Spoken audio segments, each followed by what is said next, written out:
إنا فتحنا لك فتحا مبينا.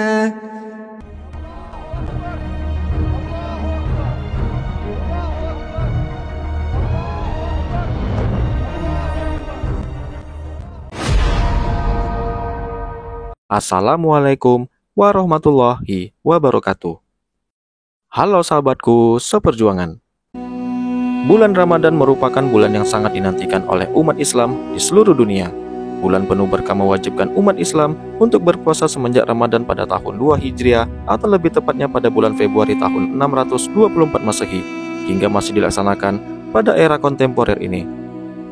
Menariknya, dari Ramadan pertama hingga wafatnya Nabi Muhammad SAW, banyak terjadi peristiwa-peristiwa bersejarah bagi umat Islam.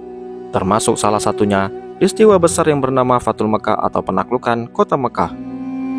Peristiwa Fathul Mekah atau pembebasan kota Mekah adalah peristiwa penting Islam yang sangat menentukan bagi keberlangsungan dakwah Islam di kota Mekah pasca hijrah. Pembebasan kota Mekah berlangsung pada tahun 8 Hijriah atau lebih tepatnya pada tahun 630 Masehi. Bagaimana kisah selanjutnya? Mari kita simak. Baiklah, sebelum kita gali lebih dalam lagi, dimainkan dulu ya jempolnya dan tekan tombol merah, terus aktifkan loncengnya agar kalian tidak ketinggalan tentang pembahasan sejarah-sejarah yang ada di channel ini.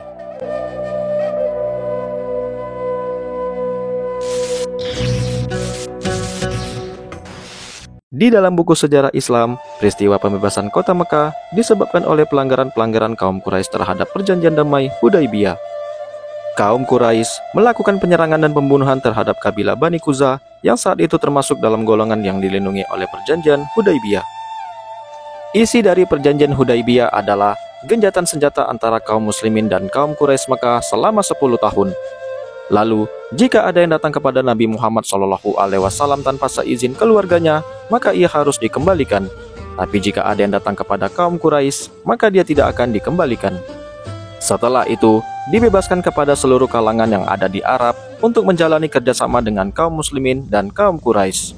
Lalu, pada tahun tersebut kaum muslimin belum diperbolehkan memasuki kota Mekah. Kaum muslimin diizinkan untuk memasuki kota Mekah di tahun berikutnya selama 3 hari dan hanya boleh bersenjatakan pedang tanpa dihunus. Dan perjanjian tersebut didasari pada ketulusan dan kesediaan kedua belah pihak. Akan tetapi, perjanjian tersebut tidak dilakukan oleh kaum Quraisy. Nabi Muhammad SAW yang saat itu mendengar adanya pelanggaran yang dilakukan oleh kaum Quraisy segera merencanakan sebuah perlawanan.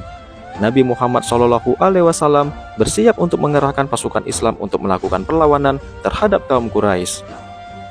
Kaum Quraisy pun yang saat itu mendengar akan adanya penyerangan, berusaha untuk melakukan musyawarah dengan pihak muslimin. Mereka berdalih bahwa tidak mengetahui tentang pembunuhan terhadap Bani Qudzah. Mereka mengirim Abu Sufyan sebagai utusan, namun ia gagal untuk melakukan perjanjian damai dengan kaum muslimin. Lebih tepatnya pada tanggal 10 Ramadan tahun 8 Hijriah, Nabi Muhammad SAW memimpin 10.000 pasukan Islam dari kota Madinah menuju kota Mekah. Nabi Muhammad SAW mengeluarkan ultimatum kepada kaum Quraisy. Bagi mereka yang tetap menyarungkan pedang, masuk ke masjid, dan masuk ke rumah Abu Sufyan akan dijamin keamanannya oleh Nabi Muhammad SAW. Pada peristiwa pembebasan kota Mekah, kaum Quraisy sama sekali tidak melakukan perlawanan terhadap kaum muslimin.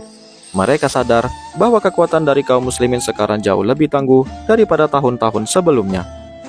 Di dalam buku sejarah peradaban Islam, Nabi Muhammad SAW melakukan khutbah di depan pintu Ka'bah kepada seluruh kaum muslimin dan kafir Quraisy. Isi dari khutbah Nabi Muhammad SAW adalah pengampunan yang ia berikan kepada kaum Quraisy atas seluruh perbuatan negatif yang mereka lakukan kepada Nabi Muhammad SAW dan kaum muslimin. Nabi Muhammad SAW juga menyampaikan bahwa kaum Quraisy dibebaskan secara penuh dari hukuman. Dan setelah khotbah disampaikan, banyak dari kaum Quraisy memeluk agama Islam.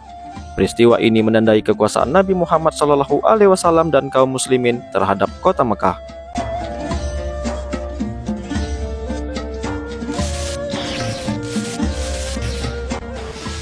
Baiklah, video kali ini cukup sampai di sini dulu ya.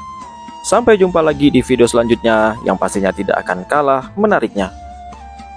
Wabillahi taufik wal hidayah. Wassalamualaikum warahmatullahi wabarakatuh.